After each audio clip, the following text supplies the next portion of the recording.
জাহান্নামের ভিতরে অধিকাংশ জাহান্নামী। আল্লাহ দেখলাম আমার উম্মতের মহিলা, ও পর্দার আড়ালের মা, তুমি তোমার অন্তরের কান লাগিয়ে শোনার চেষ্টা করো, কেন অধিকাংশ জাহান্নামী মহিলা হবে? আল্লাহ ফাতেমা জিজ্ঞাসা করেন, আব্বাজি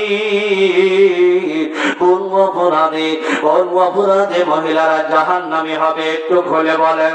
নবীজি আমার ডাক দিয়া বলেন, ইউকসিরনাল লানা ওয়া ইয়াকফুরনাল আশির। ও দুনিয়ার নারী সমাজ শোনো গো, আল্লাহ দুনিয়ার মহিলাদের ভিতরে মৌলিক ভাবে দুইটা বদ স্বভাব পাওয়া যায়। মহিলাদের ভিতরে মৌলিক ভাবে দুইটা বদ স্বভাব পাওয়া যায়।